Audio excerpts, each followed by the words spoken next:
Welcome back.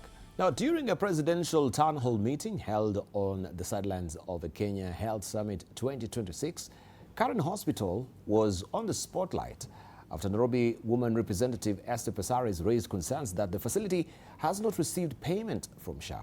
Claims that the facility denied during a live telephone conversation with the president. Elizabeth Ateno has more. 7:30 p.m. Tuesday, President William Ruto walked to the podium of KICC in Nairobi. He wanted to do just one thing: listen.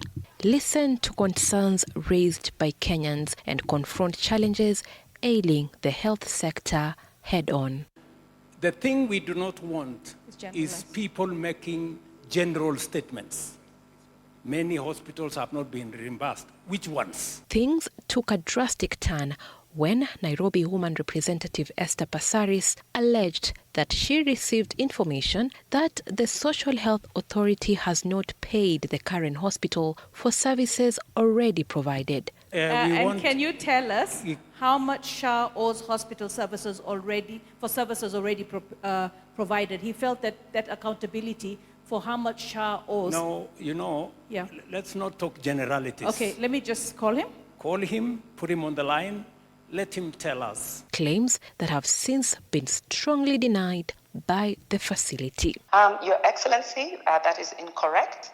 To date, we have received almost over 100 million Kenya shillings from SHA, and we are very appreciative of that. And I'd like to say that that is incorrect information. So we treat all the other stories as the usual, fake news and misinformation. Kindly, Your Excellency, that is fake news, Your Excellency. So, Esther, please check your sources before you misinform the public. Karen Hospital has submitted total value of claims 302,593,226 from the beginning of SHA. SHA has paid them 66.5%, so we've paid them 201,506,857 million Kenya shillings. But if the figures provided by SHA are to go by, claims worth over 50 million submitted by the Karen Hospital remain unresolved. We have rejected 9.5 million claims. That's just 3% of their claims. SHA has returned 40,284,778 to Karen to action. So what I am holding for Karen unreviewed is 51 million only. Another contentious issue has been the 104 billion Kenya shillings invested in the SHA digital infrastructure. The Digital Health Agency insists that not a single cent is being channeled to a private organization and that the investment was aimed at building a digital superhighway consumed by 43 systems to support universal health coverage. It is not correct and not true that the Social Health Authority has done any upgrade on any government has invested in 104 billion technology upgrade. Your Excellency, what we did is build a digital superhighway.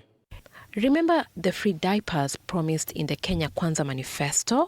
Well, the president reaffirmed that commitment, saying all this will be made possible in less than a year. By the time I complete my term, my first term, I can tell you I will have discharged all the commitments I had made and made sure that every mother who walks out of hospital will walk out with the diapers once they give birth. Elizabeth Atieno, TV47, Nairobi. Right, we continue pace with the conversation with our panelists here. Just to remind you that I'm holding court with Shakil Shabir, who is a member of parliament, Kisumu East. Also, we have Bernard Kitur, who is a member of parliament, Nandi Hills, the chair also of the Constitution Implementation Oversight Committee. And also we have Dr. Peter Mbai, who is the Secretary of Planning and Economic Affairs, DCP Party. Let me just come to you, Dr. Peter Mbai, because before we took a short break, you had something to say. Yes, President. Yes, no, I hope you've not forgotten. Yes, I have not forgotten. Because I want you to chime in also on the issue of SHA. You've been very, very... Okay, very good. So let me first say this. Vocal about it. And I want us to be very sober because we are leaders, okay? I'll tell you this, Dibal. The Kenyans have been living together some 30, 40 years across the country, all the communities, right? It is the leaders who are coming to remind them that they don't belong to the same community, right? Because they've been together, marrying each other, going to the same church, going to the same market, kids playing together outside, right? I'm giving an example of Nakuru, for example, where we have all the communities. But it's leaders who have begun to show them, by the way, you know, you don't belong to the same community. Number two, this young man has been there all the years. But it is leaders again who come with 1,000 shillings, telling them, board this vehicle, go and stone someone. It is not the young people. So what I'm saying, the problem in Kenya is not the people. It is the leaders who are selfish enough, greedy, for their own political muscles, so that, you know, for political competition for next year, they are the ones who are using innocent people. And that's why I'm appealing upon the people. Simply let us say no to this greed, selfishness by a few leaders who want to use them for their own political goals. So, and I'll tell you this, Diba. We, in a very calm day, we just passed through stage 140 going to Sokomjiga in Nakuru. Young people. So let me ask you, you give these young people 1,000. Suppose they were killed.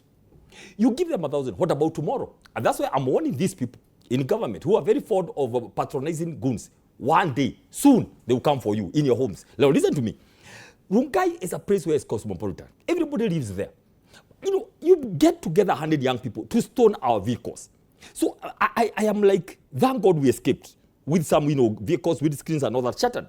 But I went thinking, as a leader, what happened to those young men? What will happen another 365 days to the young people? Finally, Diba, you asked me a question. Let's go back quickly. On the eve of the 25th anniversary, June, the CS Mokomen came on national TV and said he knows there are some politicians who are planning on the eve, tomorrow, to bring goons. He never arrested them. Also in Cathedral, ACK, there were goons there who went and attacked a place of God. What did Mokomen say? We know the people who are planning. He never arrested any politician. I just saw some two young men, I don't know where they were corrected, who are leaned in court. He never arrested the people. He said himself that he knows. Now listen, all color directions. People attacked our vehicle, DCP. He never arrested them.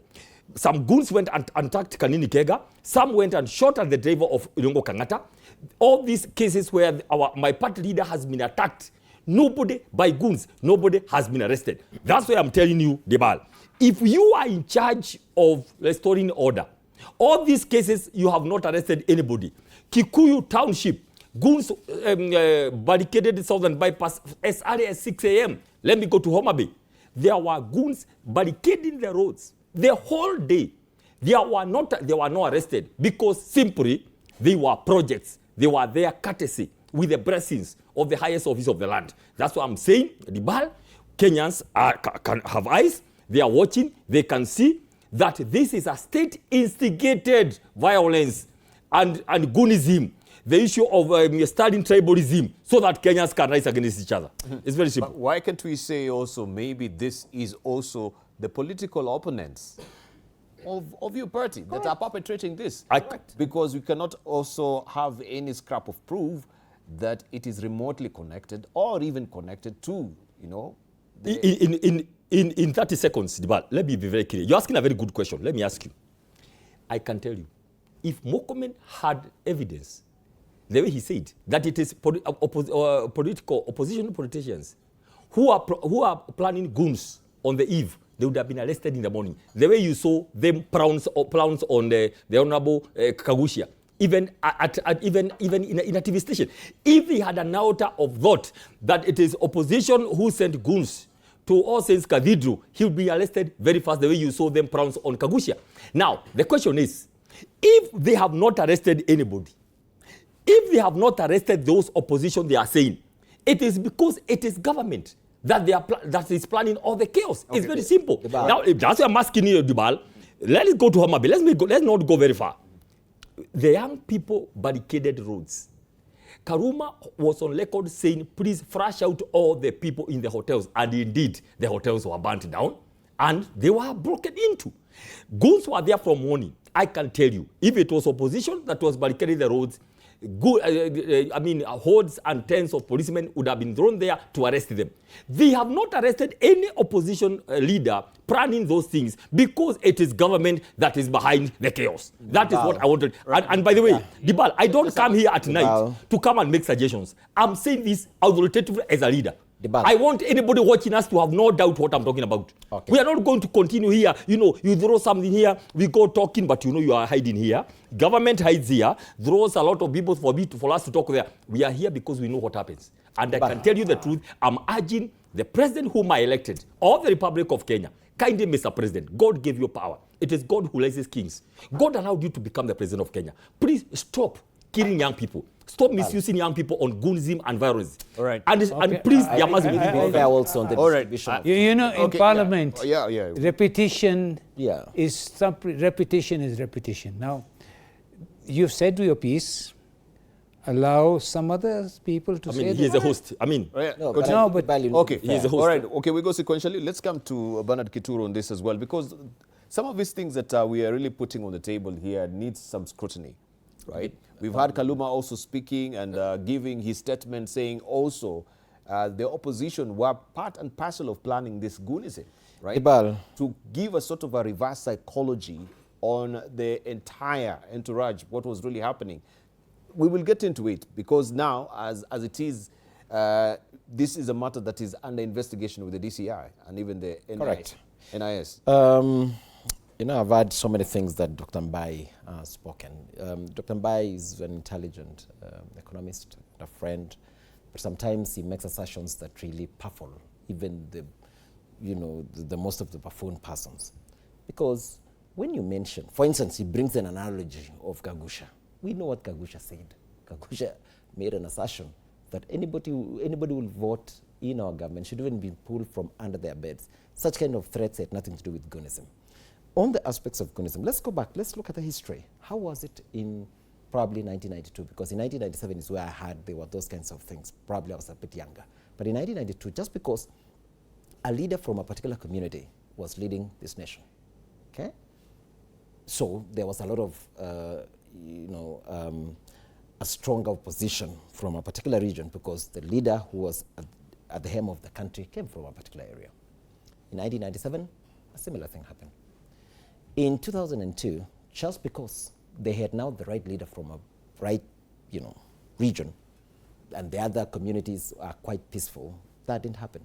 The same thing in 2008, it was quite a big tussle in 2007, 2008, and we all know, just because there was almost leadership being taken over by a leader from a certain area of our country, then now that is where, it got too hot. In 2013, because the leader from the right community was in place, then there was no violence. 2017, the same thing. 2022, it was neither here nor there. Now is where we are seeing this kind of violence coming in a bit too strong. When William Ruto took over leadership, you remember, there were a few sporadic things that happened. There was, the wearing of the sufurias because of the cost of living that was very high at that time because government was still preparing itself into place. When Kashaga was removed, we have seen continuously goons from particular regions, to this side of the country, it's sometimes quite impassable. I agree that statements have been made by the cabinet, by the CS Interior, saying that we actually know a couple of people who are perpetuating this. I think there is also a balance sometimes, Dibao, because if these goons are being led by the leader of the opposition, I think you weigh, if you arrest that particular individual today, what could be the consequences of our country? However, I have mentioned time again, and I like the way Dr. Mbai is really now toning down. When you cornered him and asked him that, he kept saying it's the president or the leadership of this country that is pushing to have these goons be in place, which he cannot be able to substantiate. I like the way he's now pulling back and trying now to say that, it's now, the people within the government, now pulling in the name of the CS here and there. Generally, Debal, it is all leaders of our country, and individually and in a smaller way, they are the ones who are financing this issue of goonism. And the issue of goonism must be addressed by every Kenyan because we only have one country to live for. This is a country that if we choose to destroy, you've had Shakil here talking about when we were off air, he was saying that you don't know what it means to be able to collect 84 bodies, that he was able to do it because of this issue of a violence that is not gauged or it's not managed. And therefore, if you are not able to substantiate, the government is committed to make sure that we have a very peaceful elections. But the kind of tribalistic sentiments or statements that are so, in a way that sends these hard statements out there, in my view, we don't support violence, we don't support goonism. The government of President William Ruto, and President William Ruto has made it unequivocally that he does not support the aspects of goonism. And therefore, if you are not able to substantiate, I have mentioned that also this happens in the lower cadres, in small, in small clusters, right? In where we come from, the areas we are also having political competitions. And this needs to be managed by politicians on the lower magnitude, but equally on the higher levels. They are not the saints that they should be preaching to us. When you talk about even the finance bill, they know what they did. Even the statements that Kashagu has been making all this time through, they are all, aimed, and sometimes they were even created by them so that they can be able to create emotions in the country. I know you'll ask me substantiate, but it goes in as far as you can see from that perspective. Sometimes they say that we know who have been instigating these kinds of violences. Mm-hmm. Just briefly, before we continue with the news, I just wanted to ask you, for the optic purposes, we have Dr. Mbaye, who's mentioned, of course, Kagushia, and the way, they came, with all these security officers hooded to arrest him at a media station. Very quick and swift, yet there is such a, glacial slowness in arresting, Peter Kaluma. One will wonder why, because this is the same incident that we know everyone is accused of inflammatory remarks. But why the preferential treatment to one member of parliament against the other? This is what people are also wondering. Just briefly. One thing I don't understand, and I never agree with, there is the president of the country, however he came, whatever the problem is. Who came up with this word Kasongo? Can you not call him President Ruto or whatever else? Why must you always call him Kasongo? Raila was called Mganga, but with not the same venom. So the situation that we are saying here is this. The youth, you can't say that Sufria movement was brought by one or the other. All over the world it is seen. It was not only here. It was in India. It was in.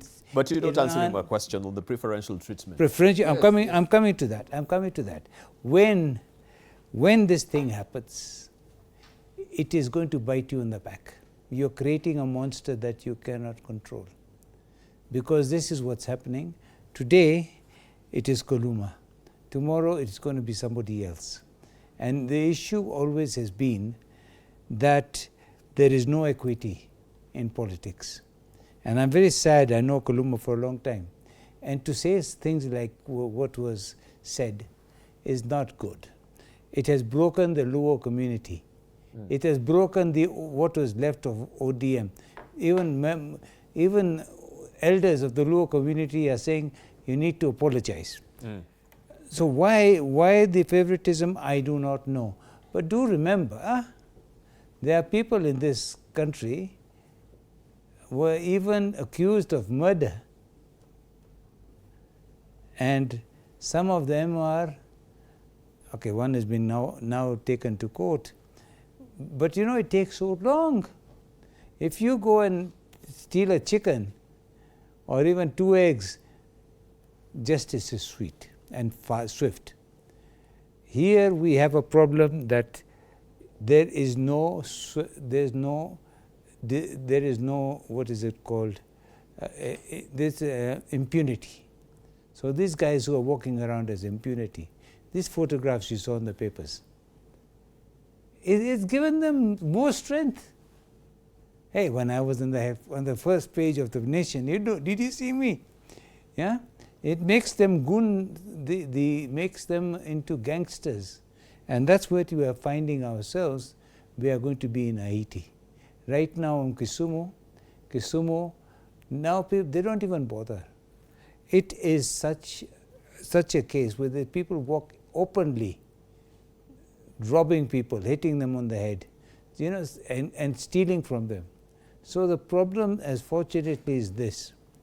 At this present moment in time, the president of this country, President Ruto, his system, his executive are in force.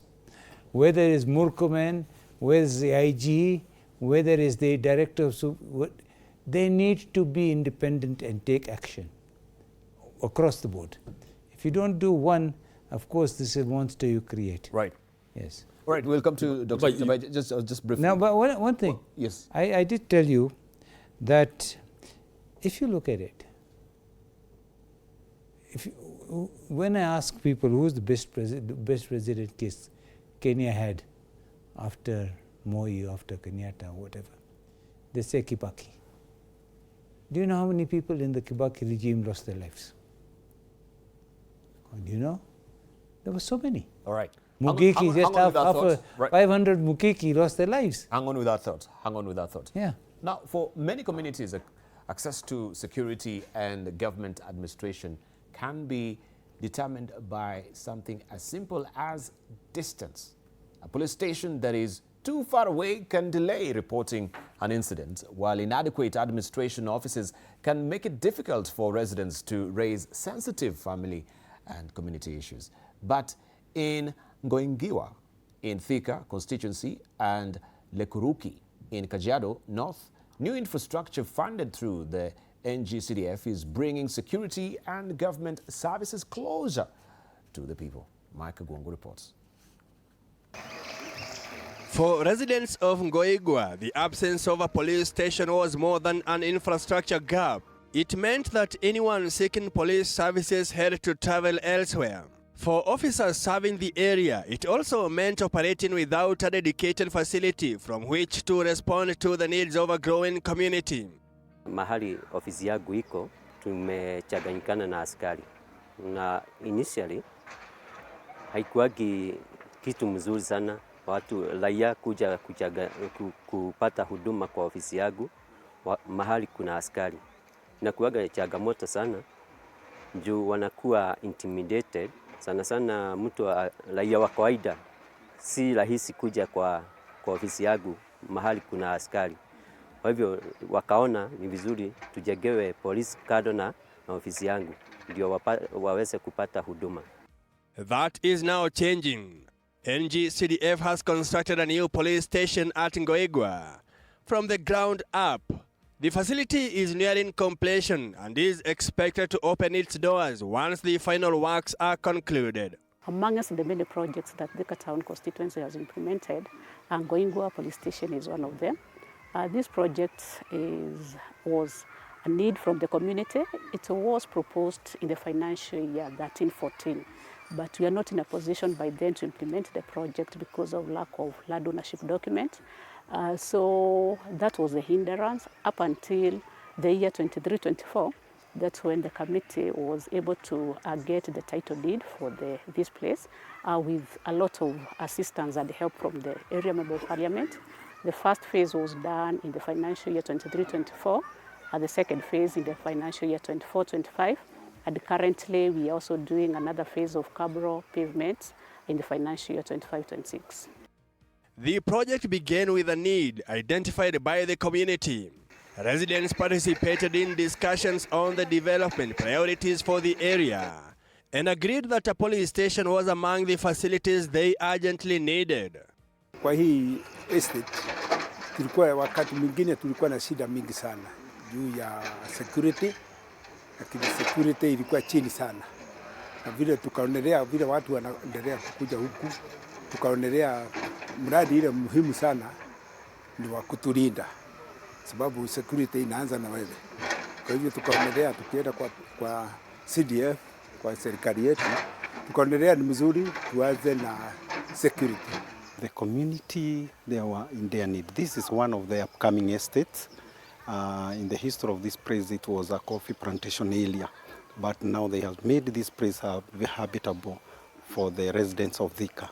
That's why we thought it is good to have such a big station now to carry every office that is needed in the police station. Now, as construction nears completion, residents are looking ahead to what the facility could mean for security and access to police services. I can see a situation whereby the estate will be secure. Security will be quite okay because there will be enough officers to cater for the residents who are there. The estate is growing exponentially, so there is going to be better security. For the police, the new facility is expected to provide more than office space. It will create a dedicated base from which officers can serve the community, potentially improving accessibility and response to incidents. Tukikuwa na station kama hii, tunatarajia pia tutaongezewa askari na tutakuwa na gari. Kitambo tulikuwa tunapewa gari kutoka Thika na askari kutoka Thika inachukua muda. Kwa hivyo hata ikiwa mtu alikuwa amefahamiwa, itakuwa shida sana kupata huduma ya askari, lakini wakiwa karibu huduma itakuwa rahisi. NGCDF will basically do the projects in education and security. So if you do not have security of an area, then it means that you're going to lose it all. So as NGCDF, we are focused to make sure that our security staff are comfortable in the places that they work in, so that they can also be in a position also to take care of the residents. So this was a very clear need from the community, and as I said, it started in 1314, but we are proud that you have come this far. So having this project in place, I believe it is a milestone for all of us. But the need for accessible government services extends beyond policing. In Lekuruki, Kajiado North, the challenge was administrative. Before this office was constructed, we used to work from a very small office, which we were sharing with the staff from Ololaisa Water Company. And during that time, most of the people were very fearful. They were fearing to give their information because there are other people who are listening. For residents seeking help with family disputes, grievances and other sensitive matters, the arrangement offered little privacy. The new office has changed that arrangement. NGCDF funded the construction of a dedicated chief's office, giving local administration a permanent space from which to serve residents. It also provides a more appropriate environment for handling disputes and other matters that require confidentiality. Ile manufaa ambao watu wamepata kutoka kwa hii ofisi ni ya kwamba hata wakikuja wapate chief, kile ambacho kilikuwa kimemuleta anaweza ambia chief bila watu wengine kusikia. So chief anakuwa na kazi rahisi ya kujua mambo ya insecurity na mambo zingine nyingi sana. For residents, however, the measure of the project is much simpler. Can they access government services more easily? Can they report problems without traveling long distances? And can they speak about sensitive family or community matters in an environment where their privacy is respected? Kama kuna jambo lolote mtu ako naye, either la kiboma ama la security, ni rahisi kukuta chief kwa sababu chief huwa anakuaga kwa offices throughout. Kwa hivyo kila siku ukimtaka huwezi kuja ukose chief. Na zamani unajua vile walikuwa wameshikana, kuna saa nyingine unasikia hawako, lakini saa hii vile wako lazima anakuwa area. The two projects are different, but they address a similar problem. In Ngoigwa, a community that previously had no police station, is preparing to receive a dedicated security facility. In Lekuruki, residents who once had to seek administrative services in a cramped shared office now have a dedicated government facility. For NGCDF, such projects are part of a wider approach to responding to needs identified at the grassroots. The Lekuruki Chief's Office was identified during public participation. Yeah, every 2 years we do public participation where the community and stakeholders of national government institutions come to give their views on whatever development projects they would want run in the constituency. So that's how we identified the projects. We encourage them to come up with their own proposals, prioritizing their needs. So this was the first priority they gave as a community. But infrastructure alone does not guarantee better services. A police station must have officers and operational resources. A chief's office must have personnel and the capacity to respond to residents. A community that feels safer can become more confident in conducting businesses. And residents who can now access government services more easily can resolve disputes and raise concerns before they grow into larger problems. At Ngoigwa, the next milestone is the opening of the new police station. At Lekuruki, residents are already looking to the new administrative office as more accessible point of contact with government. Together, the projects illustrate a different side of constituency development. Not classrooms, not laboratories, but the infrastructure that supports security, administration, and everyday interaction between citizens and government.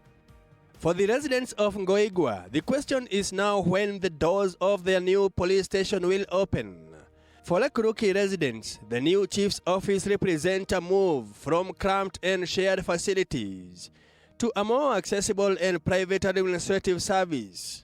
The buildings may be new, but their real value will be measured in shorter distances, quicker access, better working conditions, and the confidence of residents who know where to turn when they need help. Because at the grassroots, security is not only about policing crime, it is also about making government present, accessible, and within reach.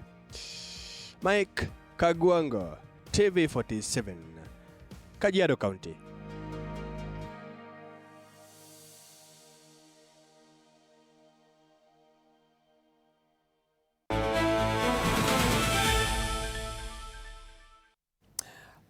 Right, let's buckle down to some business where Equity Group Holdings has reported a 32% rise in half-year profit after tax to 45.5 billion shillings, up from 34.6 billion shillings a year earlier.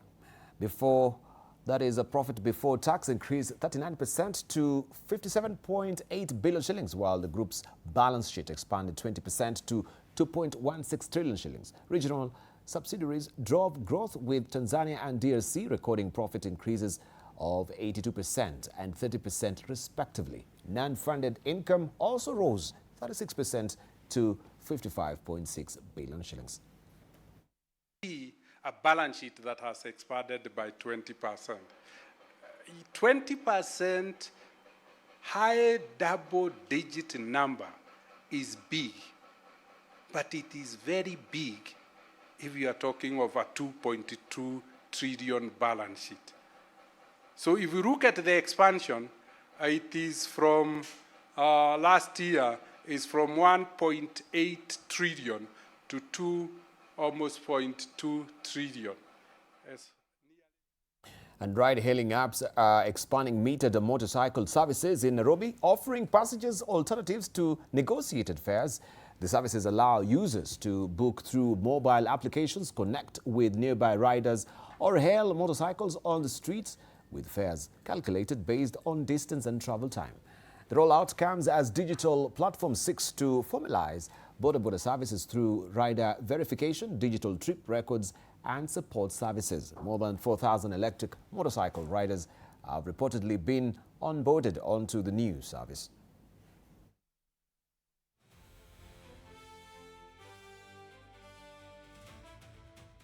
Kenya's interior furnishing sector is recording double-digit growth in consumption, driven by construction, property renovation, and rising demand for specialized products. Industry players attribute the growth partly to stiffer imports laws, which they say are creating greater opportunities for local manufacturers. Basco Paints Managing Director Kamlesh Shah says continued activity in construction and property development presents opportunities for local producers as demand expands. He spoke during the company's 50th anniversary celebrations. But the Kenyan public is a very, very discerning public. They have got good taste. They are probably one of the most innovative and aspiring public in Africa. And they are very much in step with what's happening worldwide in terms of technology everywhere. Paint is no exception. The consumption is more than the GDP growth of the country. It's more like double-digit consumption, and we are fortunate to be in line with that.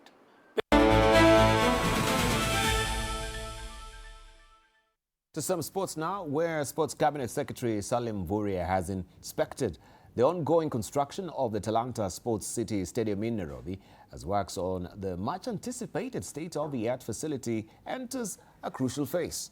The stadium is scheduled for completion by November, with the modern arena expected to play a central role when Kenya co-hosts the 2027 Africa Cup of Nations alongside Uganda and Tanzania. Mvurya's inspection comes as the government steps up efforts to ensure the facility is delivered on schedule and to the required international standards. Once complete, Talanta Stadium is expected to become one of Kenya's premier sporting venues and a key part of the country's preparations for the continental showbiz. Basically, today was a follow-up inspection visit to appreciate, what is happening here. We've been able to see substantial progress in the implementation of our Raila Odinga International Stadium. The pitch is ready. The training grounds, 3 of them, attached to this facility. One is at 50%. Now, Spanish midfielder Rodri has described his move to Barcelona Sundays at 8:30 p.m. Good morning. You have my rent? Leo jioni kama tutakuwa tumelipa rent, nauza hii simu yako. Hamna pesa. I need 3 G's to make my nails today. Sasa hivi natuhusu aje? Can I order now? Do you ship? Can I get blinking ones? Mimi nilikuwa na trade. Nimeekelea kitele yangu. Kitele yangu na trade. Nikakunywa maji. Oh my God. He left me. Nitumie ni line. Uko nje kuna Wi-Fi. Why? Hi-Fi? Wait, so what do we call this dish again? I have no idea. The cucumbers are there specifically for my beauty routine. Tangulini kero umeka kwa beauty product. Na ameenda. Tunafaa tukuwe na logo yetu. Like, si ni brand already. We won't entertain divas. No. I'm not dealing with a man child. Amazing. Nishapenda hii energy. Sundays at 8:30 p.m. on TV47. Saturday at 8:30 p.m. My father used to tell me that our hotel is the home for travelers. I guess I forgot that. Recently, it's been more of a mirror of my own ambition. We might fail. We will probably fail, but not for a lack of trying. So for the last time, and the first time, welcome to Connect In, the best experience in East and Central Africa and its environs. Saturday at 8:30 p.m. on TV47. Wednesdays at 8:30 p.m. This is a very serious place. I see that. All right, that's all she wrote. We take a short break. We circle back with our discussion now with our panelists. Moving on. Don't go away. Still holding court with Shakil Shabir, Member of Parliament, Kisumu East. Also with us is Dr. Peter Mbai, who is the Secretary Planning and Economic Affairs, DCP Party, and Bernard Kitur, who is Member of Parliament, Nandi Hills, also the Chair of the Constitution Implementation Oversight Committee in the National Assembly. Don't go away. You're watching TV47 Prime.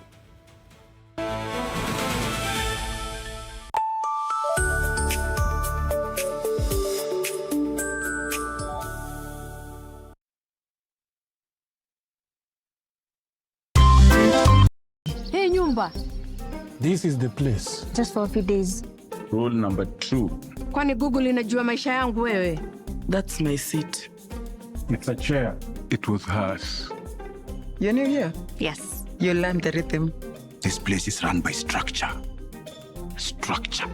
It is a system, ni venye tu ni system haisikizi. And what happens if something you haven't chosen enters your day? I remove it. That's not always going to be possible here. Then you are going to have a problem. Noted. What are you planning? To escape from a resort? This is not a resort, my friend. This is a storage. Wednesdays at 8:30 p.m. on TV47. To tell me that our hotel is the home for travelers.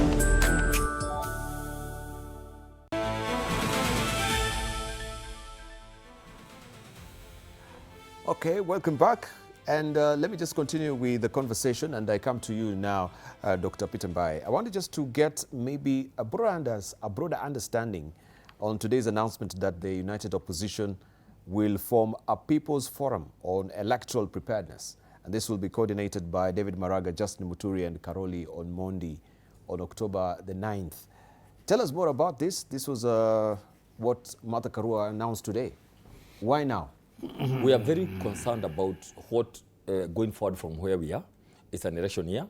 There are some things that should be in place by IBC. Remember we said, IBC, we had a problem with how you are constituted, but here we are. We want to give you a benefit of doubt. Now, we have listed several issues that needs to be in place in terms of preparedness of the next elections. So we are going to have this forum of coming together so that IBC can take us through and tell us what exactly they are doing on all our issues that we have raised. Already we have given them a list so that we are very sure. And what will not be on at play is this issue of whether the stands up with one morning, begin talking about postponing elections, the way he tried to do in Ol Kalau. And I want to urge IBC, Dibal, please, the moment you are sworn in and so by the Bible, let alone who brought you there, let alone where you come from, because somebody must come from somewhere. And in the case Dibal, somebody can give you a name for somewhere. But the moment you are appointed, we have very serious issues with Dibal once and twice and thrice, trying to threaten us that he can postpone elections next year. But we have a big problem with that. But if you're not really adhering to the electoral code of conduct, why wouldn't IBC... Very simple. Let me tell you why we have a problem. Let me tell you why we have a problem. We have a government that is deliberately causing violence and chaos so that he tell IBC, we have done our bit, do your bit of trying to postpone. That is the kind of thing we are talking about. The unholy relationship between an independent organization and government. And we are saying this, please, commissioners. Last time commissioners told us that they were not aware that EDECON was going to announce about postponement of our Kalau. We want to ask commissioners, please, can you have a full board meeting, a full commission meeting, official meeting, where you're going to put a resolution written that the elections of next year must happen? Because you just came to power the other day. Not unless you want to mess your careers. Kindly, I want to say this.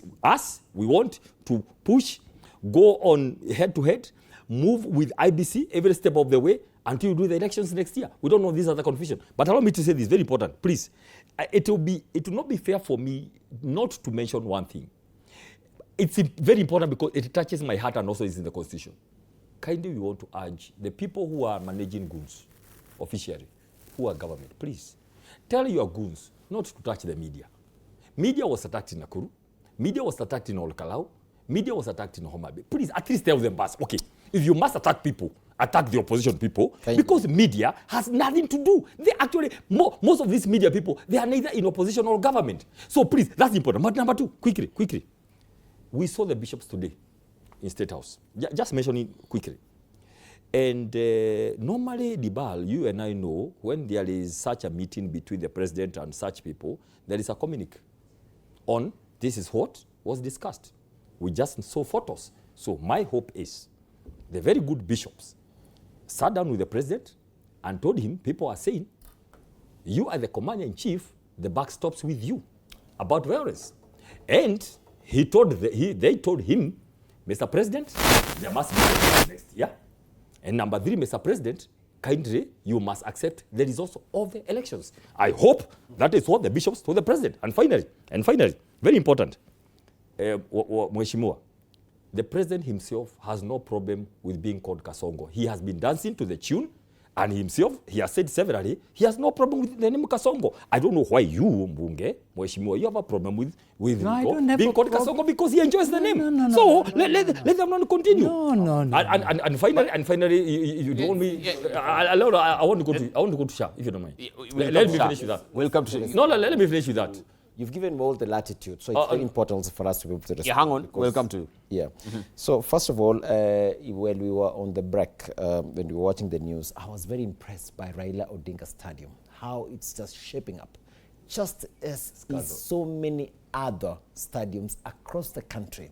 Something that had never happened before in the history of this country.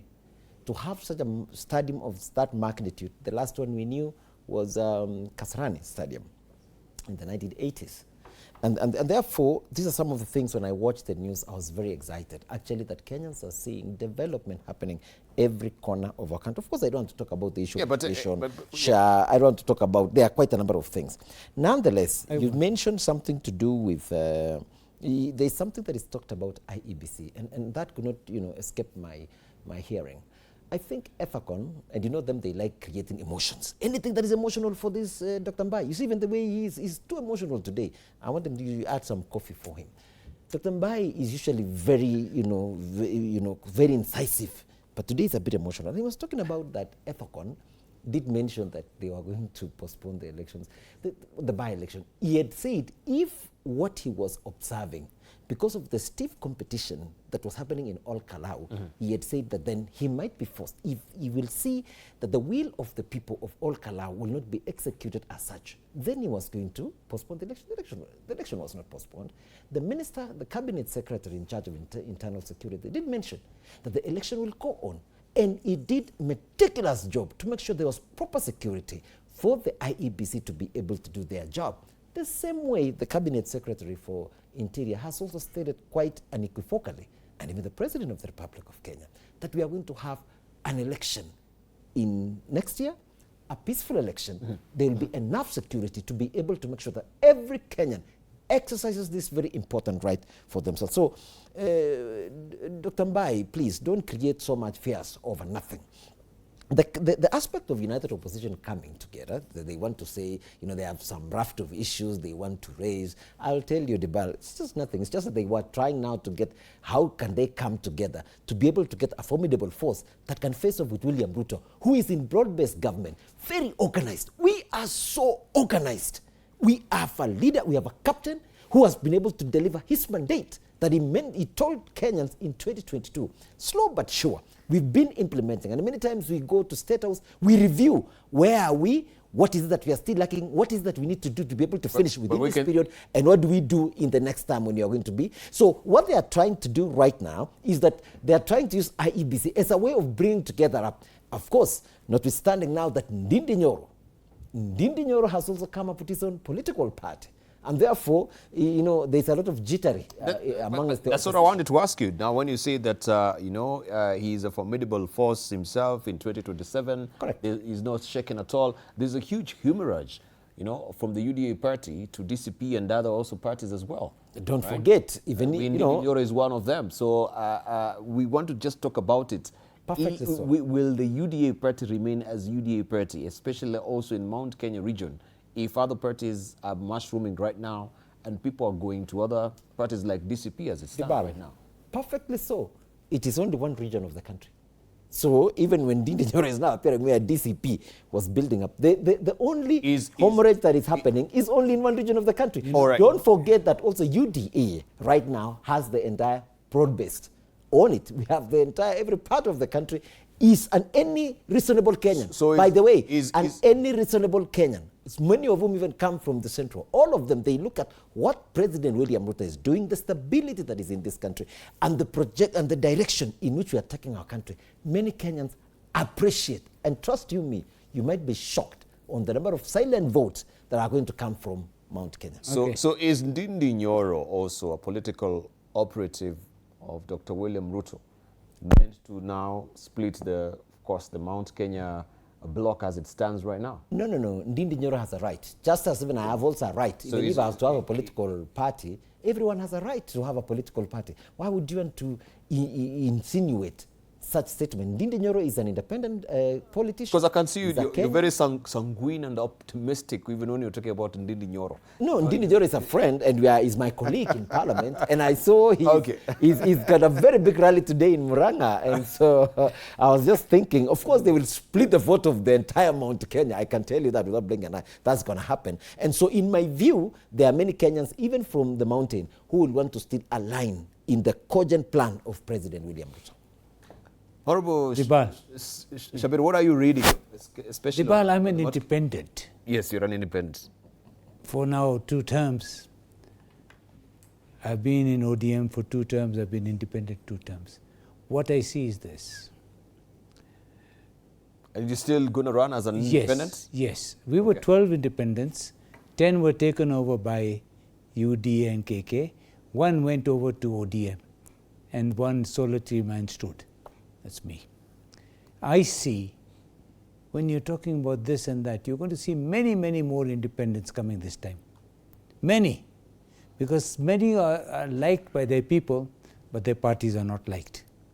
So you are going to find a lot of independents. Like in, I think, Zambia and other places, lots of independents.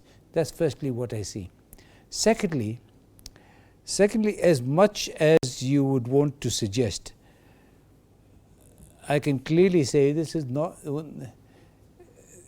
truthfully, this is one of the worst parliaments I've ever been in. I say it because we are taken hostage. Executive is there, judiciary is there, the independent institutions are there. You can talk about it. I was in the, we spent time. I was in the Constitution Review Committee. We were tear-gassed even by the Moi regime and others. But we went along and we made sure that these independent commissions remained independent. Now we're expecting and we're hoping that these people to round about this time see that Kenya needs independent-minded people. And I think the president is the president of this country. He will run for 2027. And if he's able to convince his people, so be it. However, I want to tell you myself as a Kisumu man and as an independent, I have never seen so many skyscrapers in Kisumu. I have never seen. And I've been there since I was born there. I have never seen. I have never seen the thought of 1 or 2, the flyovers that we've been getting, I haven't seen. For 22 years, Dibal, I was fighting for the Chiga-Robor Road, 22 years to be tarmacked. Moi, Kibaki, Uhuru 1, Uhuru 2. When is it now coming? Ruto. I'm not saying anything else. I'm just saying the people are seeing that the road is there. I was in, sometimes I used to go to East and West Germany. You know, the East Germans said we did not have democracy, but we had things. That's what the Libyans were saying. So what I'm suggesting, and I know you're going to talk about Shah, let me tell you my personal testimony. Personal testimony. I went to get a pacemaker. Shah paid 1.1 million to me. I was just shocked and honestly shocked. 1.1. I go to Nairobi Hospital, I see people who are there waiting there for cancer treatment. They are getting paid. Whether it is being taken over. My constituency, we have sponsored nearly 2,000 people for Shah. I paid a lot of money. I'm telling you, people who are now coming to me, who used to be paying hospital bills, have reduced tremendously. It's easier to pay 6,000 shillings than to pay maybe 50,000 shillings. So these are things that are happening. Whether they would have happened earlier, I don't know. I do know that under the Kibaki regime, Kisumu really, really struggled. We had the Kisumu airport that struggled from Moi to Kibaki. So what we are saying to you now, Kisumu and Western Kenya, ninataka tu development. Yeah, democracy has a price. And we are willing to, we are waiting to see whether democracy will feed us. But I'm not saying that we have an autocracy.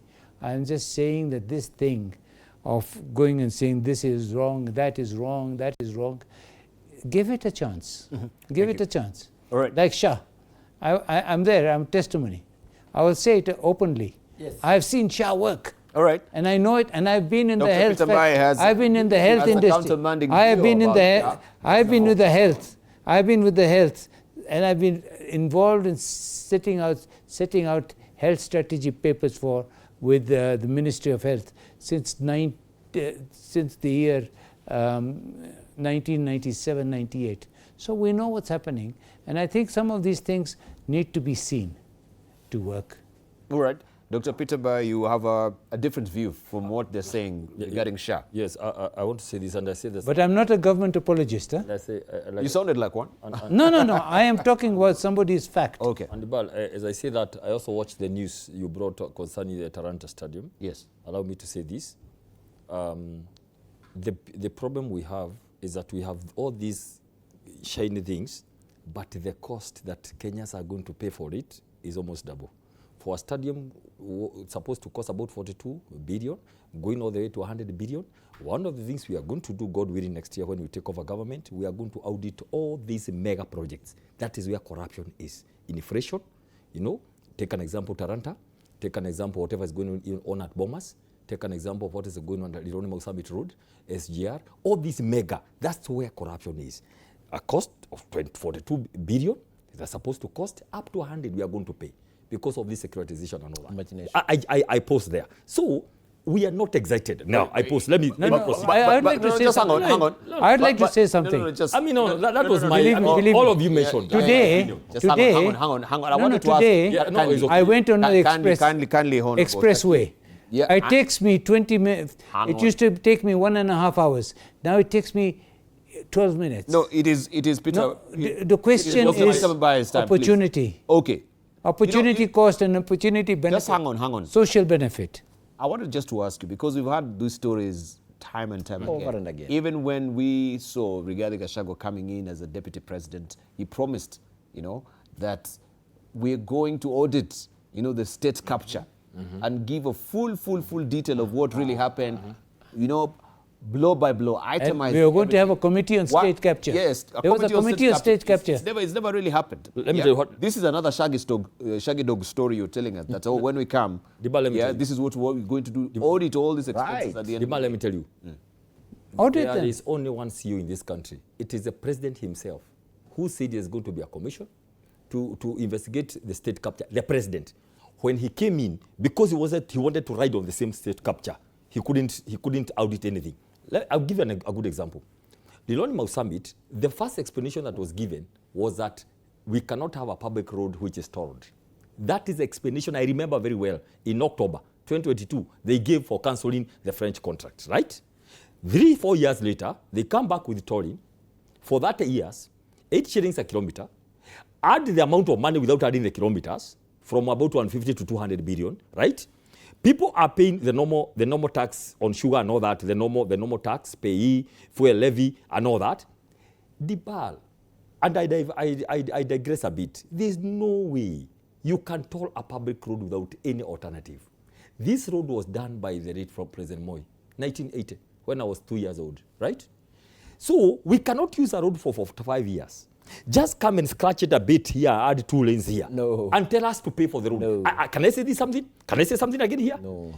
Dibal, God willing, if God helps us and we take over the next government, I am as a senator for Nakuru, because that's the position I'm vying for. If I become senator and we get this government, we are not going to chase Chinese away. We are not going to rob them their money. We'll call them up. Come in. We are going to audit Liloni Mausambit Road to the last coin. We remove all the inflation, all the corruption money. Then you tell them, guys, this is only public road. Listen, going to the half of Kenya, Rift Valley, all the way to Uganda, to DRC Congo, to Rwanda. You cannot toll a public road. We are going to take it the way Kibaki did with Thika Superhighway. We are going to take alone as the country of Kenya. The road must be free. I will not accept Dibal. Because when you toll a road, listen, you need 1,200 to come from Nakuru to Nairobi. You need another 1,000 to go back. The fuel and the cost of fuel and all that, you are going to kill Naivasha, Nakuru, Eldoret all the way if you are going to toll that road. So I want to say here today, let the government continue doing what they are doing.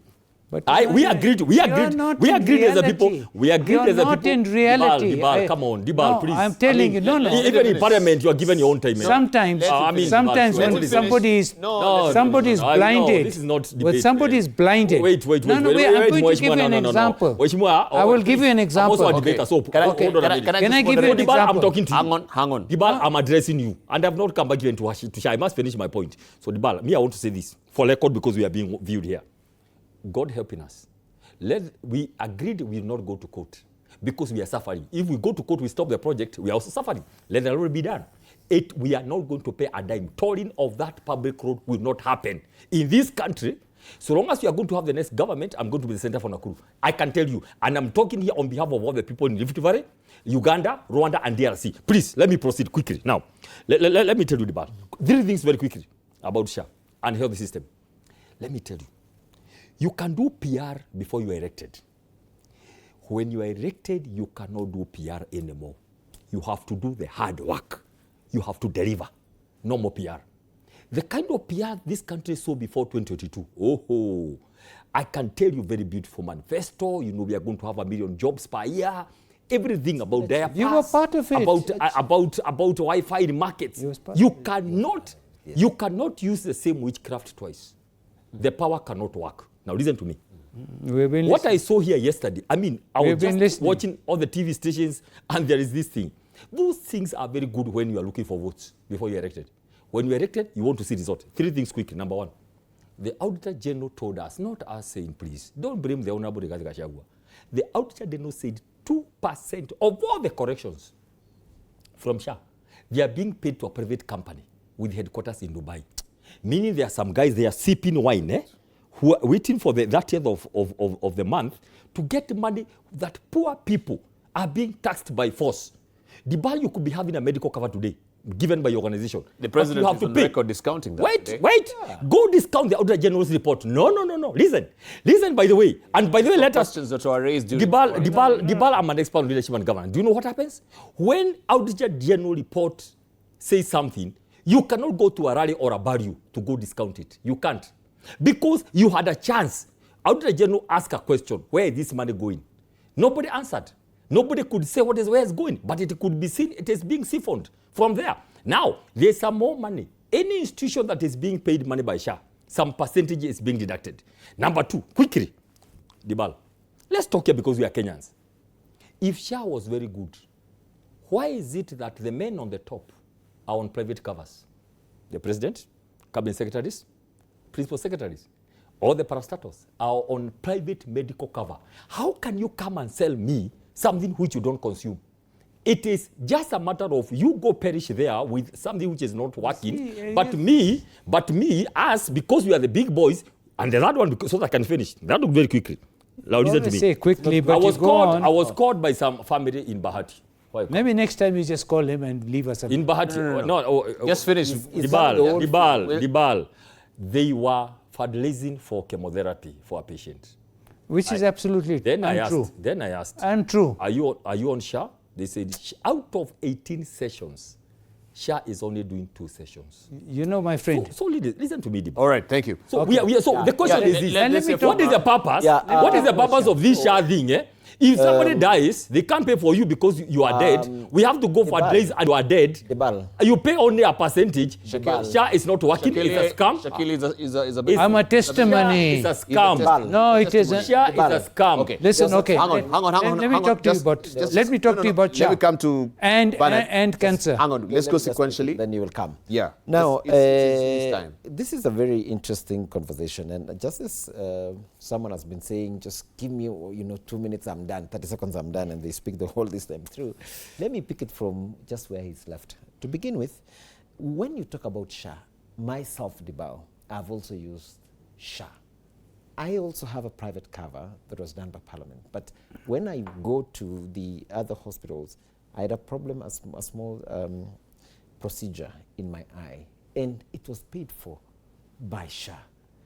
I am deducted quite some amount of money. That is why it's called universal health coverage. That if I don't use, someone else can also use. So all of us as a country, each one of us, if you are able to pay higher premiums, the other one is able to pay less premiums, we can all work together. And by the way, since Kibaki time, the issue of the universal health coverage has always been a desire of every government. Kibaki tried, he didn't make it through. Uhuru tried, he didn't make it through. William Ruto came, and he did it so well by bringing all leaders of our country to be able to craft this SHA thing from, from nothingness with very cogent, strong leadership. And today, the president was still continuing to audit this amongst the Kenyan population. And you had the questions, the insinuations. Somebody says, oh, they just build stories. Oh, this doesn't work, that doesn't work, the other one doesn't work. And when a call is made, the lies just simply shed off. So the same thing that I can feel, I hear one of the panelists here, very emotional for no reason. SHA is indeed work. And I want to thank President William Ruto. If for anything, Kenyans will remember him for it. Of course, there have had challenges over time. Even like, I think last year, the president actually did make a pronouncement and said, yes, I feel what cancer patients are going through. The limits that had been put was slightly lower. It had been increased, so it was waiting for the budget which we passed, and now the limits have been increased. Talking about the highways, and it is so sad that Kenyans were paying debt over road that was going to one region of our country that is almost dual all the way. But when you look at the economic benefit, it was only tending towards one place, paying all the debt to one place. We are happy.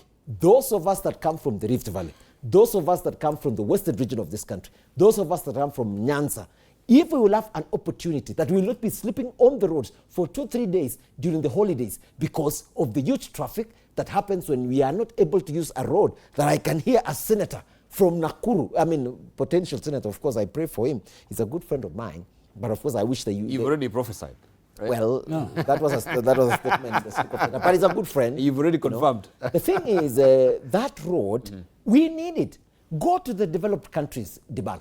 Kenyans were saying here that we don't want to be taxed anymore. That is why we've been passing budgets, like the finance bill, the previous finance bill. Literally, we were not able to increase nothing in terms of the taxes. So where are we going to get the money to be able, we need these roads to be made. Go to developed countries. You will find in developed countries, they are tolling. Sometimes you drive, at some point you are being told, now from here up to this particular place is tolled. You toll it. And what happens is, you look at the opportunity cost, the economic benefit that he talked about, because right now, sometimes you look at the expressway. Sometimes there's a huge jam in the expressway itself. Besides the fact that it's assist, you pay, but there are so many vehicles that pass through that because it eases the time frame that you spend. So, in my view, if the development of a region will be advanced by that, and these ones that they talk about, they keep saying that, there's a high cost, and those are insinuations, those are emotional stuff. President William Ruto has been cogent. Finally, the issue of the 2% they were talking about on this issue of SHA, that it goes to some country somewhere. But I just wanted to ask you before even, but we are paying the road levy. Correct. Why then do we need the tolling? Because that is for the maintenance. The maintenance, the issue of the road levy is used for various things. It's also used for maintaining the roads that we have in the villages, right? The RMLF, is the road levy maintenance fee. It's actually spread into those 3 or 4 government agencies that handle the issue of the roads. So on this specific one, it is a financial, and of course, I'm well aware NSSF also gave a contribution, and various financial bodies came in and provided the funding for the making of that road. And by the way, contrary to what also had Dr. Mbai talking about that they just scratched the road, there is an amazing work going on. I want to ask all Kenyans, go see the work that is happening between Mau Summit all the way to from Limuru to Mau Summit. An amazing, amazing work going on. All right. Right. Firstly, I want to say this. Cancer is a big problem. Every single person who's on SHA, whether they pay 300 shillings or 35,000 shillings like I do, have got, it was initially 900,000 shillings. Now it's 1.2 million. Meaning every person can get one PET scan a year. PET scan, you know, it's cost about 100,000, 70, 80,000. Something we never heard of. They are then getting what is the cancer medicine, which costs 50,000 a month for 12 months. Doesn't matter whether you are who. If you've gone through the cancer center and whatever, please go to Nairobi Hospital. Please go to Kenyatta. Please go to some of these hospitals, and these people are getting cancer treatment. They are getting, and it's being paid for. That's one. The other issue, of course, is I'm saying to you with conviction that Shah works for me, not for my pacemaker or whatever, but I was just astounded. 1.1 million. Why? Shah, you're joking. I thought my insurance company would pay for it. So it works. The issue that I know, because I have been working with Shah, and today I wrote a letter to Shah. Some people are going to the hospitals, and the hospital is taking advantage of the poor and coming up with bills which are crazy. Somebody doesn't even have enough space for what is called theatre. If you look at the number of times they're going for theatre, they must be doing it every two hours. This person was charged with 200 gloves, and it was there only 2 days. So when Shah now gave 50,000 shillings, 56,000, then I asked to this particular hospital, and I looked at the bill. Remember, I've been in hospital management for some time. I said, this is not right. So yes, Shah doesn't pay. Shah may not, you know, there's no political issue on this. I don't know if they pay Karen Hospital or they pay others. That one, I can tell you one thing. Whether I like him or not, and I do like him, Dwale has made a tremendous difference in hospital management. I have been with the Afia, or what you used to call Mafia House, since the 95s. There's a big difference.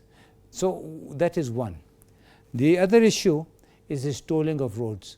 Nowhere in the world, tolling of roads it's always raised the thing. I go through Blackwell Tunnel, which was built in the 1800s, 1900s, you don't pay toll. But you go through the new Blackwell Tunnel in London, you pay toll. You go to Dartford Tunnel, you pay toll. You go even to certain places, you pay what is called compensation for what is called taking diesel cars in the vehicle. I go today, this morning, I went to Kitengela. It took me 12 minutes from here to the airport and to Kitengela.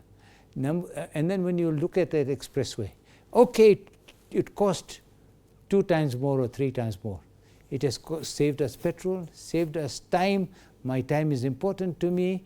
Other things are important, and we have saved. So the social benefit is huge. Whether somebody took some money, 50% went in his pocket, 100% went in his pocket, we saying something. I'm talking about a railway that my grandfather came as a teenager to come and build the railway from Kisumu, from Mombasa to Kisumu. And I gave kudos to the President, Uhuru Kenyatta and others. But it stopped somewhere. Now we wanted to take it to Kisumu. Thank you. And it started. All right, thank you. You know, so these are things that we're saying. Okay. I'm not saying that somebody is the, you know, in Kenya, even if Jesus came back tomorrow, we'll still crucify him. So those people come for change. Management is very difficult. Okay. And I'm not saying that this is good or that, but I'm just saying from the people's point of view, I cannot understand that. Let us take the positive. Thank you. Accentuate the positive and try and then deal with the negative. Dr. Peter Bai, I want you just to shed some light, especially on this news that has been, of course, in the public, in the gallery. Gachagua pushing for, early wiper DCP deal. ahead of the unity talks. What is up the collective sleeves of your party leader? Thank you so much. Very quick. First, as an expert of delivery, Dibal, I shudder when I hear people saying, since the broad-based came, we are seeing development in Kisumu. Well, this there, I'll show it to you. Sorry, Dibal, I mean, sure. But I'll show it to you. I mean, come on. But he's from Kisumu, so he can actually... I can show it to you. Okay. Just give me a bit of time. Give me a bit of time. Because all regions are supposed to develop equally from day one of a government. Not after 4 years, so that you must get some marriage, then you go and beg and kneel down at State House so that you can get some money for development. It is sad. This is not what Kibaki envisaged when he was president. Let me just say this. Kibaki denied us of the road. Let me repeat this again. Uhuru denied us that road. I shudder to hear. If history may bear us down, you know, the inequality that you know in this country, correct. It is not what you are really attesting to. Correct. I said, moving forward, yes. Thank you. That's how it should I'm be. an expert on leadership. But coming from where we are. Thank you so much. And where we have been. On delivery where you sit down and put all the ministries here and all the counties here. And every ministry must work across all the counties. Yes. That's what I believe in. And that's what I've been trying to push for. Given an opportunity and the ideal situation. So please, we are going to next year. I can tell you seated here. I know Motate. There is Fafi. There is, Luo Nyanza. There is Turukana. Please, we are children. It is by God's grace that I'm today seated here at a place of privilege where I can be able to talk to people. When I have such privilege, Dibal, I must sit down and know there are some women in Tana River. Okay? There are some people there who are suffering. There are some people if you are given leadership by God, you must sit here and serve the people equally. This issue of, now leaders, they feel like they are in a special place because they can walk to State House. What about the people who are not able to go to State House? On the other hand, as a president, you should be able to know everybody whether they voted for you or not. Oh, broad-based here, broad-based conspiracy and all that, doing things there at the detriment of the people who are not saying two-term. It is mannerly, it is unethical, it's unconstitutional, it's illegal. Now let me finish by saying. What about that one finger? Let me, okay. What about that one finger thing? Wait. Let me answer your question. Come on. Yes. We must go towards progressive leadership. With Moi was one and two finger attack. Dibal, we must go towards what I call progressive leadership. We must go there. I can tell you, that's what I'm pushing for every day. Now, you ask a question. Let me put it on for record, Dibal. There is nowhere the Honorable Rigathi Gachagua is saying he is rushing to do a deal with Wiper to the detriment of the others.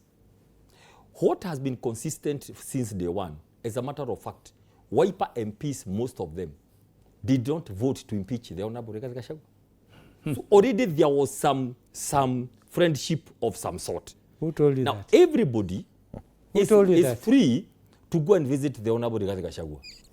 What I can tell you already is this. The Honorable Kalonzo Musyoka has already locked Ukambani in terms of one-term movement. The Honorable Rigathi Gachagua has already locked Mount Kenya in terms of one-term. So we are saying already we are starting somewhere. And we are saying as we start somewhere, we are waiting for somebody like Sifuna to get a party and lock Western. And that party is expected to lock Western, Luo Nyanza, and Kisii Nyamira. For example, we are waiting for a party to come up from the Miji Kenda to come to the table. We are going to have our partner party from Northeastern and Rift Valley. We have already a working relationship with the Maasai and all that. So I want to quickly just clarify. So there's no other deal. No, the deal to be very clear would be all the people I've mentioned. When they solidify their basis, they will come to the national table and say, "This is what I'm bringing to the table," and then we have a plan about our lineup. Okay, I forget. Is Honorable Mwengi Mutuse a member of a Wiper party? To my collection, I need to be. Is he not? Is he or he? I need to check. I'm not sure. I don't want to say I'm sure. Because you said, of course, he is locked. He's locked the whole of Kambani. No, wait. It was the chap. I said most many of them did not vote to Okay, impeach can I the Honorable please Right. answer this one? I didn't say all. Can I answer this I one? didn't say all. I Can said I some of answer them. this one? And because It of is very that, simple. already we are starting from somewhere. No, it is very simple, my friend. We have the handset. And nowadays, you know, if you come to Parliament, I hope you do. I pray that you can try. We have the handset. When you vote, your name is there. When you abstain, your name is there. Huh? Come, I'll give you the list of who voted on the impeachment, and you see how many were there. Okay. And then finally, let me tell you this, Dabal. The first presidential aspirant is Musyoka. Whether they will talk, whatever they will talk, it's Musyoka. And that is the way it is going to go. But don't for 1 minute try and tell me that so-and-so did not vote. Come, Ban, it's there, it's written there, black and white. Dibal. Black and white. Yeah. So, Dibal, I am very... Question is, who took the money? I'm very surprised today by this, by the conversation by Dr. Mbai regarding their plan on how they want to ascend to power in their dream. Their imagination is as confirmed as any other, that you tribalize a community, bring in tribal parties, say that this party is going to lock this region, bring this party tribal, lock this region, bring another tribal party, hoping it will lock another region. Whereas on our end, it is a national party. And it really surprises me when I hear him trying to deny the fact that the previous presidents that have been in power, unfortunately, have always taken development programs to one particular region of this country.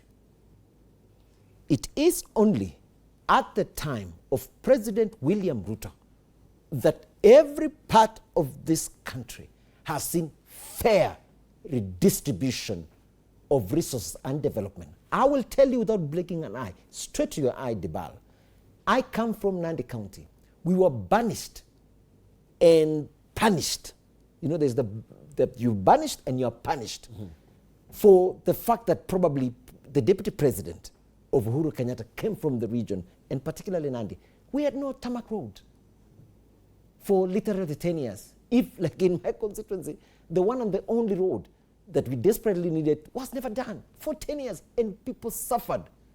Whereas when you are in some parts of this country, literally the roads are going right to the villages. And when you look at the debts that we are paying actually related to most of the roads, that even President William Ruto, in his fairness, did not even stop. He came and finished all those roads.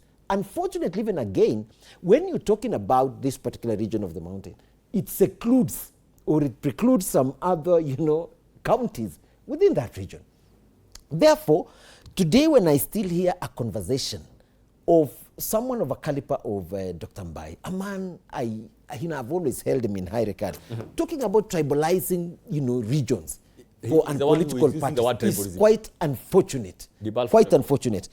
Secondly, you've mentioned a deal between the Wiper Party and the party of Rigathi Gachagua. Rigathi Gachagua will not let in. He will not let up. Unless, and of course, the Constitution will deny him that chance because he was fired. He was kicked out. He was by members of parliament. So that may not give him the room to maybe vie. However, in the conversation and their plan, the way I'm seeing the united opposition, I will tell you without blinking an eye, it is a mirage. It will not happen. Finally, I want to appreciate today an independent-minded, is a chairman of APNAC in Parliament, very independent-minded. There are many Kenyans who are just like Mheshimiwa here. Because APNAC is African Parliamentarians. African Parliamentarians Against Corruption. He is the chairperson. And therefore, and he's also an independent member of Parliament. He's always very independent in his view of things. And when he sees where there is development, he will tell you there is this fair, that is not fair. There are many Kenyans who are just like Honorable Shakil Shabir, where they will look at government fairly, they will look at the tribalistic parties and their tribalistic intonations and the need for us to have a country that is united. And that can only be provided by President William Samoei Ruto besides the many radical programs that he's been able to institute, some of them have done pretty so well, and a few others that are still being worked on here and there. If there's an issue, President calls all of us, even because most of it has to be anchored on law. And many times he calls the members of parliament and says, what do we do on this particular one? How can we move together as a country? Finally, and a challenge to Dr. Mbai, be prepared, my friend. The issue of tribalizing this country must stop. The issue of creating a community that they feel they are higher than other Kenyans must come to an end. We are all an equal nation, and every part of this country must be treated equal. And I want to tell you, many Kenyans are looking at that government that is going to be fair for all. Dibal, you see, he is the one who has used the word tribalism for like 20 times. I never mentioned tribes. There is nothing wrong. You did. Listen, you insinuated. There is nothing talking wrong. about political There parties. What you take home this government is regional mobilization up to a national good. I want to repeat this again. Yes. That is what they fear, and they like that kind of thing of tribalism a lot. This system, like things of accusing others of tribalism, yet doing the same. I don't want to go to the details. They call people, tribal, you are tribal. Thinking that people are going to fear. People were born. Even Jesus was born into some community. There is everything good in belonging to a community. There is everything wrong in what I call negative ethnicity. That's what they are spewing every day, hoping it will work for them. Let me repeat again. Regional mobilization is where we believe DCP has no business going to field a candidate in Ukambani because there is a strong party there called Wiper. I want to say this from the word go. We have our cousins, Mijikenda. They have a party that they will come on the table. Yes, they will come on the table to come for the national cake. We are going to have partners from Rift Valley. We are going to have people, the Sifuna coming from the West and all that. I want to repeat again, we are not for negative ethnicity. We are for the strength of all the communities of Kenya coming together to share the national cake. That's what I'm saying. And this is what we are going to do, Dibal. We are not going to hide our MOU in the pockets. We will be very open to Kenyans. When Kenyans tell us, who do you want to run as president? Who do you want to run the running mate? Maybe PCS, never mind, it's not in the constitution. Maybe the issues of all the CSs. We are going to see the face of Kenya in our list of CSs, in our list of PSs. It's going to be by merit. People are going to sit down and agree which team do we want. Look at the face of the Kibaki's first government in 2002. You could see, Tuju there, Kakarisa Maida. People were from across the country, people who are professionals in their areas, and people who are supposed to work. So what this regime would want, Dibal, is to try to isolate one community, to say these people are Wakabila, then try to rally the other communities in one side to fight the one. Now, that's not going to be possible because Kenyans have the same challenges from across Tana River to Moyare. They have the same challenges on high cost of electricity, high cost of fuel, corrupt system of SHA, the issue of education, which is neither here nor there.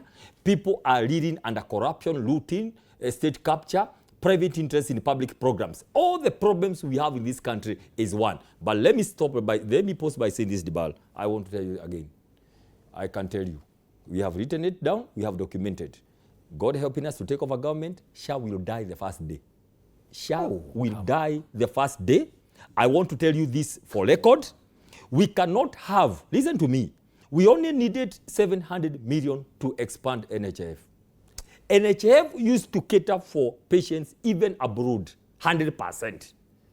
It used to cater for everyone. Are you serious? You come and spend 104 billion.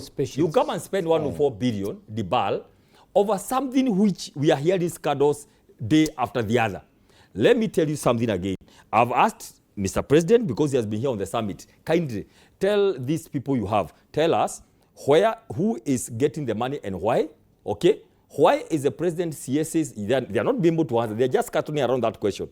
Why is it the members of parliament should be on SHA 100%, no private cover, but right? Okay. They should be on SHA, if it is such a good thing.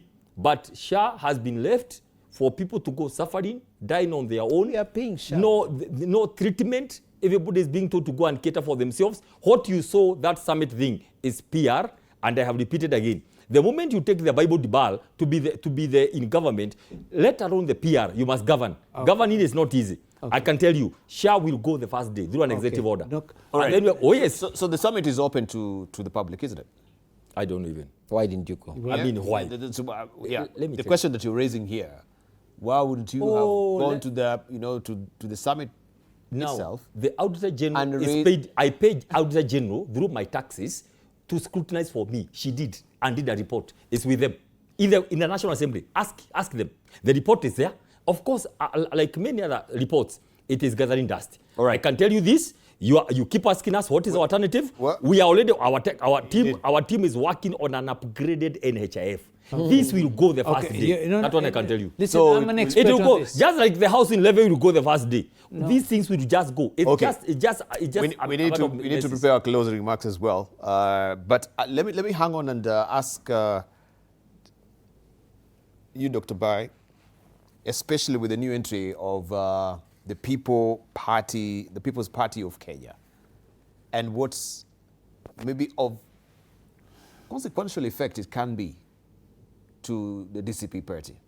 Thank you. In a nutshell, I'll tell you this. We have over, is it almost 100 now, political parties in Kenya. Every party is free any day. The moment you have a certificate, go and look for power. Every party is registered and formed to get power. Do you think Nyoro is a project of the current administration? We have been saying all along that there are many wheelbarrows coming. And we mentioned many times ago that one is coming from Muranga. It finally came. I can tell you for sure, we don't want any more trouble. As we said, and you can see the kind of congratulations coming messages, they are coming from that camp. Saying, actually they are the ones who, they are, the MP here is saying, sisi tulikuwa nataka Nyoro apatiwe heshima. So what do you think is the motive behind? I'll tell you this. What is happening in Mount Kenya, the president is aware that he cannot use UDA, the MPs who are close to him. So what he has been trying to do is get people with other parties to try to slice a bit the share of the votes in Mount Kenya. So let me tell you one thing. I have been talking, I mean, when Nyoro was the chair of budget committee, I was the head of a ministerial unit in the Ministry of Trade, Investments and Industry. And definitely we worked with him in trying to look for money, moving money. So it's a person I know. And I've been telling him, Nyoro, if you asked me, with the kind of things happening right now 1 year to elections, your best bet would be join DCP, go negotiate for a position like CS National Treasury, or what you have been telling us here, you have a chance to implement as you plan for your future. But I can tell you this, it's good to say, the moment I saw the Nyoro disappear from the vote on the finance bill personally, that's the day I stopped taking him seriously, because there was no explanation. You cannot tell me you are paid to go and vote, that's the day you are going abroad. It couldn't wash in the minds of many people in this country. They knew that he didn't want to offend the president.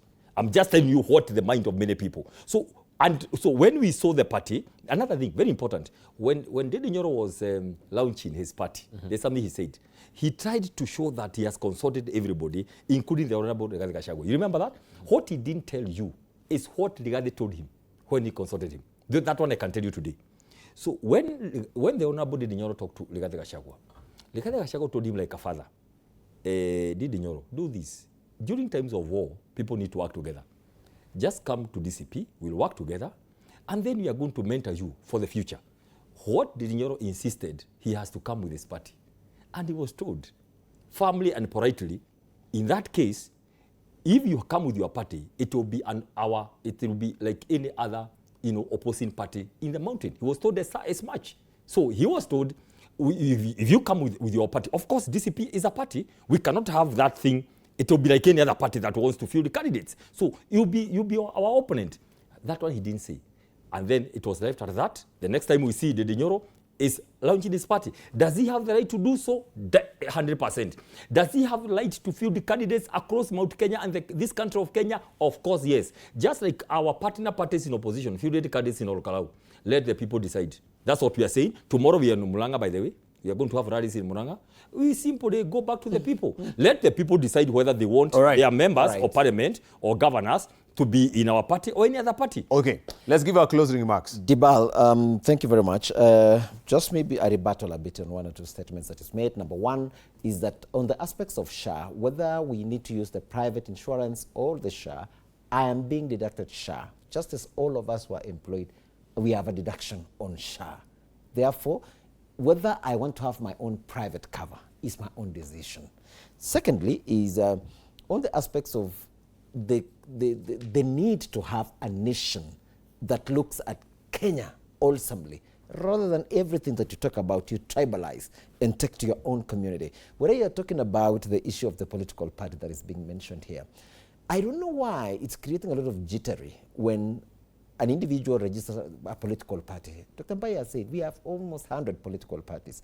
Why is it a problem when Nyoro, who's a friend of mine, launches his political party, and immediately they are rushing back to Murang'a to try and contain, the influence of Nyoro. In my view, Nyoro has a right. Let him try his luck. But I still say, for the many Kenyans, please kindly also consider a party that has a national outlook, so that you don't continue with this tribalizing and balkanizing a country on the basis of tribalism. Fourthly is I'm so worried about a political party that wants to take leadership and they say, number one, we get into power, we want to say, kill out SHA. SHA was a result of a serious consultation that happened between all the members of parliament, of course the members of parliament aligned to government, plus the government, plus President William Ruto and the technocrats who came and we discussed and said, what is, we looked at what the challenges that NHIF was going through. We looked at the debts that was bedeviling NHIF. It had no future. And we wanted to have then this outfit that would bring everybody on board and be able to have a universal health coverage. And that was SHA. And for someone then to say we are coming to kill SHA and doesn't give a proper, cogent alternative is something for every Kenyan to worry. Secondly, is the issue of housing, literally. When somebody says we are coming to kill this program that is changing the dignity of many Kenyans and giving them a decent housing and living. Look at even what's happening here in Nairobi. And when you hear such, we're coming to demolish this, demolish that, and you don't give a very cogent plan B, is a cause for worry. I encourage all Kenyans, let's work with a government that is stable. Thank you. We are looking at, there's a future, Thank you. There is feasibility. I encourage all Kenyans, please let's still work with President William Ruto for the stability of this country. And if you have any idea, please bring it on board. And for you, be prepared, because I know you will never be one team. We will teach you a lesson. Fantastic. Let's hear from... Yes, I'm an independent member of parliament. Let me tell you this. NHIF in the UK never has been easy. One of the best health services in the world. The American system, Obamacare, when Trump came, he said, I'm going to dismantle Obamacare. Has he done so? No. I have known NHIF for a long time. No, NHIF, our NHIF. It has had only one type of care. When you say people used to go abroad, there was a super NHIF for civil servants. But in actual fact, the NHIF was riddled with corruption. There were a number of hospitals in Kisumu that were never even there. But they were getting money. And the same thing is happening with SHA. There are many hospitals which are never really there. You're going to dismantle? Dismantle. When you dismantle the housing levy, we'll be very happy. But we'll still have those buildings. You understand me? Dismantle it, we'll still have those multi-stories. Then we'll bring people and come and stay in the multi-stories. Even if we pay 2,000 shillings a month or 10,000. So there are certain things that we cannot say we can do. You have to be pragmatic and say, okay, listen, there are certain things we don't like and certain things. Come up with your own plan. Thank you. Come up with what are you going to do in the next 5 years? I've not seen it. Thank you. I'm not saying that I'm not with them. I might be with them, you never know. But there is one thing I will make sure that I'm saying to you today. My dear brother, you will be the first one to have a private insurance and private whatever the moment you enter parliament. I can guarantee you 100 if you enter parliament. But you don't even know that we pay for our own private insurance. Did you know that? Of course I know. We pay for it. It is not paid by the people of Kenya. No, of course it's a cover paid by the Parliamentary Service Commission. But it is paid from us. Our earnings. Our earnings. So instead of earning certain amount, we earn a lesser amount and it's paid. So there are certain things that you must understand. You are not going to come and change the world. You're going to change what is not good, and you're going to take time to change it. If you come and change everything else, you've got anarchy. You cannot stop everything. So the word is, please, let's go along and let's work within the people and within the desire. I remember Moi came back to power we need to wind up. with 30% of the vote. 30% only. That's why we put 50 plus 1. All right. Yeah? Let's see from Dr. Bitambai, your final remarks, kindly. My final, a quick one. First of all, Dibal, the work of building houses, we are going to leave it to the private sector. Or what the government will do is to say, we want houses built on this and this area. The private sector will come and tell us, this is how we want government to help us in terms of taxes and all that exemptions. So clearly, housing levy will go, and the work of building houses will be left to the private sector. That's number one. Number two, I'm urging the people who have given money to this affordable thing, go to Upper Hill, there's an office there, and demand for your refund as early as now, because that thing is going just to collapse. You cannot own a house which is on public land. It's not even possible on earth. So all that thing, those houses will be landed by the county governments, as simple as that. And where the land belongs to the national government, it will revert and all that very quickly. Number two, let me tell you this, Bal. Governments in the world exist to do two social lines or social functions, health and education. That's why you see housing. That's why you see everywhere. And housing. Oh, no, housing is a private sector thing. That's why you see the Bal. The members of parliament are not elected leaders. Every weekend they have cards for invitation for fundraisers, either to do with education or health. That's why we are saying we are going to set about 250 billion per year, right, to sort the issue of health, literally, so that nobody should come to me as a senator every weekend to tell us, oh, you know, these days the story is I'm on SHA, but they paid 0.5%. I'm supposed to list 90%. We want to clear that matter once and for all. As simple as that. And so we know what to do. Free the pay slip. Make sure the health works. We are going to have something called upgraded NHIF. And finally, Dibal, I want to talk to NCIC today. Please, NCIC, these are new commissioners who came to the office the other day. Please work so as people can see. Perception is stronger than reality. Work to show that you can be independent. Don't work and somebody can sense you're getting calls to do the kind of things you are doing, right? You cannot go around there where you are supposed to talk, you don't talk. Where you are not supposed to talk, that's where you talk. I'm just, Bishop Kefoma is my good friend for many years, by the way. And I've been talking to him, telling Bishop, just try to get an independent streak in whatever you are doing. Okay? We saw the other day with Mheshimiwa Kagushia, he was pounced on. Now, by DCI. So, Karuma, then I told the bishop, Karuma has not been caught by DCI because he's part of the system. But can you be seen to be working like you have some teeth? You know, not just summoning. Because these are kind of threat. Then what they do to balance the equation, they go summoning the Honorable Rigathi Gachagua. Look at that. Then I said, you have no idea what you are doing. You have no idea for things he didn't. The Honorable Rigathi Gachagua insisted.